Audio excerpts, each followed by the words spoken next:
Hi, welcome to Youth News, the talk show for the next generation to discuss all the topics on everyone's mind. I'm Janay, and with me I'm joined by Travis and Lola. Now, let's get started. One of our previous segments on school funding is getting a lot of attention on social media. But before we get into the comments, let's watch the clip. There's not much passion going into it, and if the teacher's not passionate, the kids aren't going to be passionate. So what I'm saying is, if I'm having this problem in a private school with funding, like imagine these other schools with no funding. So one watcher said, I noticed that not one school was named as having no funding. This is more of an argument to eliminate the federal government's control of our schools and return it to the local governments run by the counties they are in. Another comment said, please hush.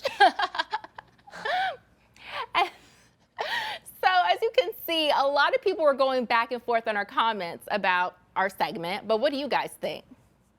Honestly, I've seen it like firsthand.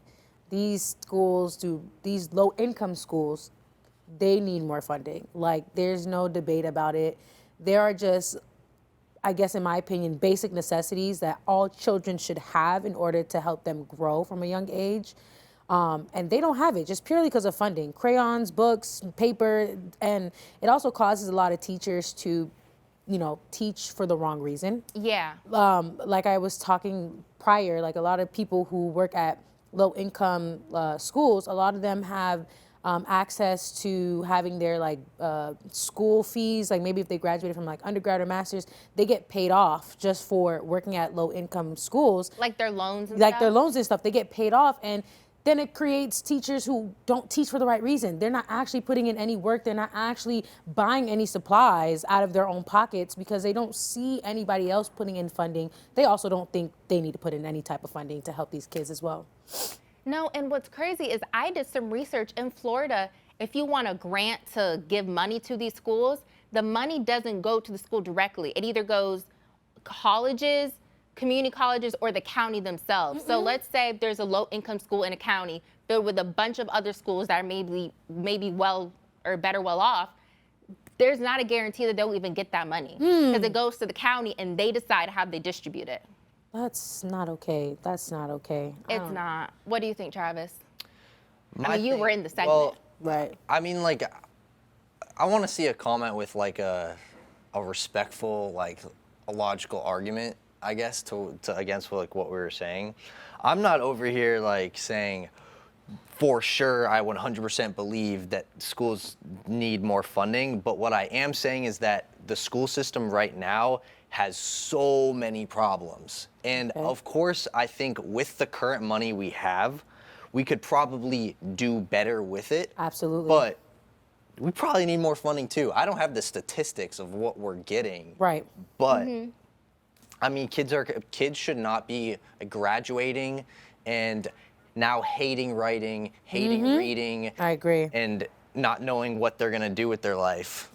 And with these like low income like schools and them not having funding, like to be completely honest, a lot of them go by graduating or leaving these like schools not actually knowing the basics of anything. Like, how can a teacher teach the fundamental like aspect of creative writing when half these kids don't have pencils? Wow. Like, half these kids don't have paper. So they're only learning to the best of their ability, and it may not be sufficient enough. And so they leave these like schools not knowing much. They might end up struggling in other schools, or it may just discourage them from going to school overall eventually. So yeah, but I think we really expressed our thoughts about this, but we want to hear from other viewers. What do you think? I mean, watch the original segment, Do College Students Want More School Funding, on our YouTube channel or at RHS TV. And our YouTube channel is at Watch YNN. But now we're gonna get into the trending topics of the week. So let's start with, is TikTok going to be banned? Well, recently the CEO of TikTok testified before the US Congress. And you might be wondering why. Well, the US is thinking about banning the country's #1 app right now because TikTok is owned by ByteDance, a Chinese company, and they're worried about the Chinese government getting access to Americans' personal data. Now, TikTok is the most downloaded app in the US, in 2022 and in 2021. So if the US government actually bans this app, about 150 million Americans are going to be upset about it. Next, let's get into rainbows.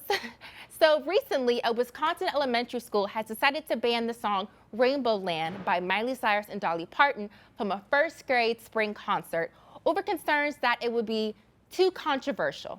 The school district questioned whether it was appropriate for the age and maturity level of the students and because of the social or personal impact some lyrics of the songs include. Just so you have a reference, here are a few of the lyrics. Living in a rainbow land, the skies are blue and things are grand. Wouldn't it be nice to live in paradise where we're free to be exactly who we are? Now, going into the world of AI, according to Goldman Sachs economists, approximately 300 million jobs around the world could be automated in some way. And with the rise of AI such as ChatGPT, I mean, who doesn't love playing with that? Many white-collar positions could be on the chopping block. Now, our last trending topic is something a little more somber, and that's about the mass shooting that occurred in Nashville, Tennessee at the Covenant School. Sadly, 6 people lost their lives, including 3 children. The first responding officers, Rex Engelbert and Michael Collazo, have been applauded for their efforts in stopping the shooter and for their fast response time. And critics and other people have compared their response to the law enforcement's response in the Uvalde shooting that occurred last year. Now, according to the Gun Violence Archive, 130 mass shootings have occurred in the United States in 2023 alone. Now, what do we all think about that? That's a new stat to me that I've never heard, and that's like 100 like mass shootings. We're not talking about like just like one person shot another. Like, and it's only been like 3 months of this year so far. Yep. Yeah. Like I told you guys before, I think it's embarrassing. Like, why do we have to train our kids to, be prepared for a mass shooting in a institution that you should be going to daily and it should be a safe space for you to learn? Now you have to constantly think about anybody coming into the school and shooting your child. That's embarrassing because I don't see those problems outside of this nation. Or maybe I could be wrong, but from my perspective, I don't see those outside of this nation. No, the U.S. is #1 when it comes to mass shootings. A lot of countries in the world don't even have like automated weapons legalized. You can't get an AR-15 if you want to. In a lot of countries, they're illegal. Like I said, they're also lowering the age for that. Really? Yes, for free carry or whatever, they're lowering the age for those people to acquire these weapons. Like, I'm assuming it's like 18 right now. How lower can you go? And the thing is, statistically, you don't see older people shooting up schools. You do see most people who are in their youth doing that. Yeah. Why would you think it's appropriate to lower the age when you already said how many shootings did we have already in this year? Over what? I said 300? That's right. If people are trying to lower the age, I feel like it's almost at a point of just like prideful, like not even because they want it to be lower, but just because it's like, well, we're gonna show you that like we want it to be more this way. It's right. Just like, I just think clearly we are fed up. We want a change. Just because we're saying we don't want some people to have guns doesn't mean we don't want everyone to have guns. Right, please, right. if you are sane and you are not going to harm others, please have a gun. I will give you one myself. But children dying, it needs to stop. It needs to come to an end. Yeah, children. what was the stat one of you guys said before that like there's more, like you're more likely to get shot than you are at a car accident? Yeah, than a car. Now, children are more likely to die from a mass shooting than car accidents now. Like, can you imagine that? Can you imagine getting shot? You don't have to imagine it. It's right there. Yeah. Right. You're absolutely correct. So maybe this shooting will cause some change in our government and more lives can be saved. Before we finish this segment, let's end on a positive note and focus on the Tampa Bay area. The Pace Center for Girls is a nonprofit organization that has changed the life trajectory of over 40,000 girls. PACE offers girls ages 11 to 17 a chance to learn critical life, health, and academic skills that will set them up for success.